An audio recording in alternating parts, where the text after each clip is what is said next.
First-time home buyers, listen up. If you earn between 3,500 rands and 22,000 rands a month, Human Settlements Minister Lindiwe Sisulu is calling on you to apply for the finance-linked individual subsidy program. The government program can be used as a deposit for a bond or to reduce the bond. Now, to unpack this further, I'm joined by the National Housing Finance Corporation's Jabulani Fakazi. A very good afternoon to you, Jabulani, and thank you so much for your time. So, of course, I'm a first-time home buyer, and I'm trying to figure out what exactly this means, and I'm earning between 3,500 to 22,000 rands. Are you able to just explain it in simple English? Thank you, Morena, and good afternoon to you and the eNCA viewers. Yeah, this is a very, very important government subsidy program that is intended to benefit first-time home buyers whose household monthly income is between 3,501 up to 22,000 per month. You know, for this income segment, they always have a challenge in terms of accessing and affording, you know, housing credit so that they can actually access adequate housing. And you'll remember that people who are earning up to 3,500, they've been receiving a free government subsidy house, you know, and those who are earning above 22,000 per month, they find it very easy to access, mortgage finance, for example, from the banks. But then the government realized that these people who are said to be in the gap market actually are struggling, and then designed this subsidy program to assist them because they struggled to access home loans unassisted. So in essence, government is saying to the first-time home buyers in this market segment, they should actually approach us so that we can be able to see whether they qualify for the subsidy, and then if they do, then they are able to afford, you know, housing credit. So in essence, that's what the program intends to do. Jabulani, those that are in the 3,500 to 22,000 rand gap that have been struggling to get finance for housing, why were they struggling? Because obviously this program is now addressing an issue that has been existing. So why was the issue existing?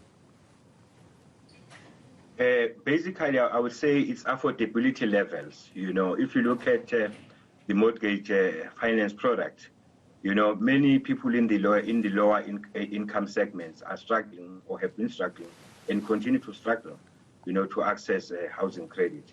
So now the government then said, let us actually design and deliver this housing subsidy program so that affordability of the housing credit can be enhanced for the benefit of this market segment.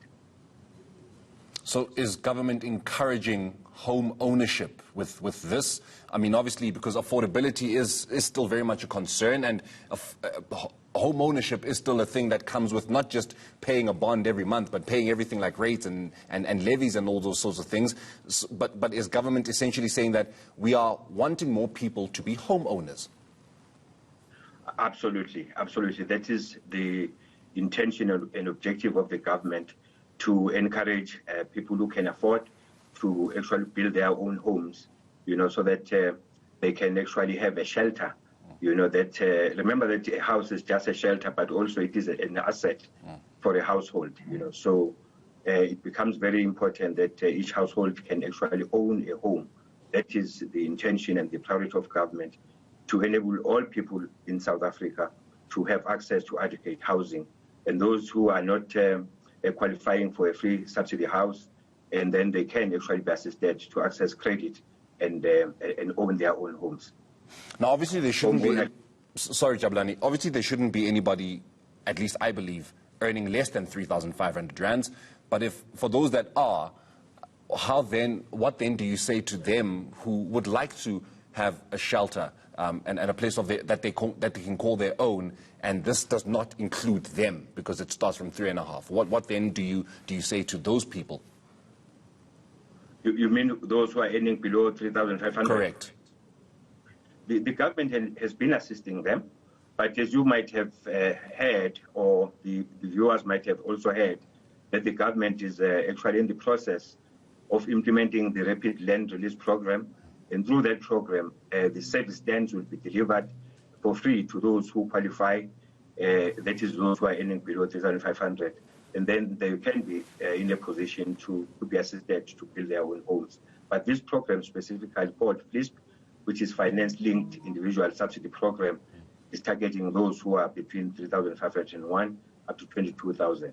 And then the program for those who are earning 3,500 and less actually is addressed by the government, with the national government and the provincial government as well, in terms of the delivery mechanism that is currently in place. Previously, a free house was delivered for those people in that market segment, but now the government is prioritizing delivery of service stands so that people can be assisted, to build their own homes.